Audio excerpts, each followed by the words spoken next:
Welcome everyone, I'm Addamere, and this is level 3-1 of Plants vs. Zombies Game of the Year Edition.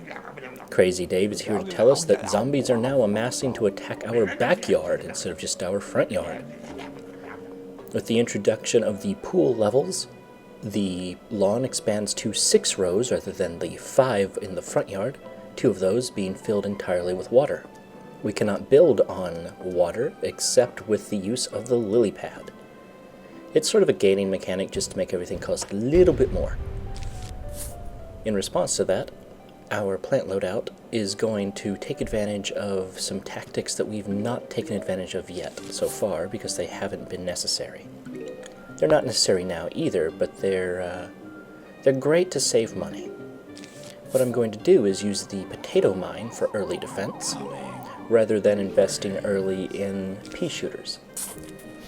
As long as you place them at least 3 squares away from zombies, they will be armed by the time that the zombie gets to them, and for only 25 sun rather than 100, this allows you to get your sunflowers up faster.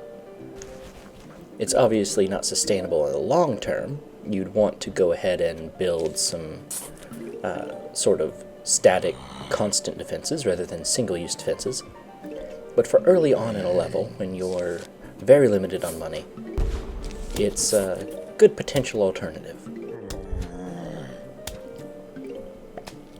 Just one zombie gets a potato mine for now, but in future levels I'm going to be doing some other slightly different starts to try to take advantage of the money that we can get and the sun that we can get. You'll note that I didn't pick up that money at all. It just sat there and eventually disappeared. Time is money, they say.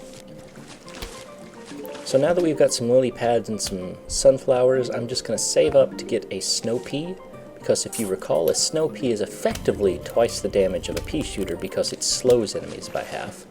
That one snow pea ought to be enough damage to get rid of that conehead zombie by itself. Even so, why risk it? We can just put in a pea shooter and really pump out the damage there. Now that we've got 2 columns of sunflowers, that's 12 total sunflowers, we'll just be rolling in the sun income very shortly. So what we could do is actually start building nothing but repeaters. But I get ahead of myself. I should point out the new zombie in this level, which will be appearing fairly soon.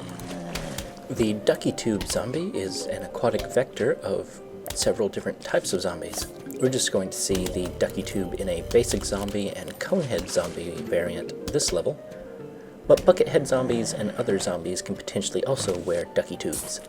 You can see the Ducky Tube basic zombie coming onto the field right now.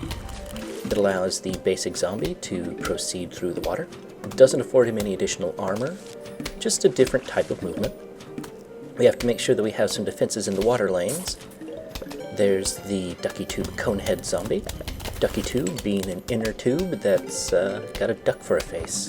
Very original naming. As with the land zombies, just going to put down a snow pea and then a pea shooter to make sure that it's taken care of well before it gets to our front line. In future levels, we're going to have a little bit more of a varied defensive pattern. We're going to have a little bit more complicated tactics. But for now, we just have to sit back and let our 2 rows of defenses defend us against the final wave of zombies, which now approaches. Nothing in particular of note is going to appear here, just a couple of conehead ducky zombies emerging from the pool. That, by the way, is a mechanic which will be part of this series of levels. The final wave, and sometimes in huge waves of zombies will spontaneously pop up out of the pool, similar to how they did with grave markers. It's random in each level, you can't tell in advance where they are, but they will not pop up in areas where there are already plants. So one potential thing to do is just fill most of the pool with plants. I think if you completely fill the pool with plants, they'll pop up anyway. And there's a set number that will pop up with every level. So you can't just avoid them entirely. You do eventually have to deal with them.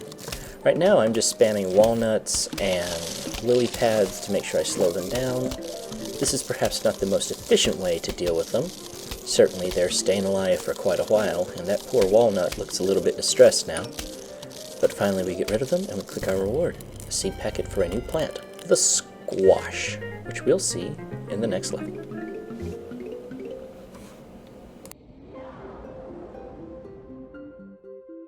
Hey guys, if you liked this video, feel free to subscribe to my channel. For the next video in the series, click the button on your right. To go straight to the playlist, click the button on your left. I'm Addamere, and as always, thanks for watching.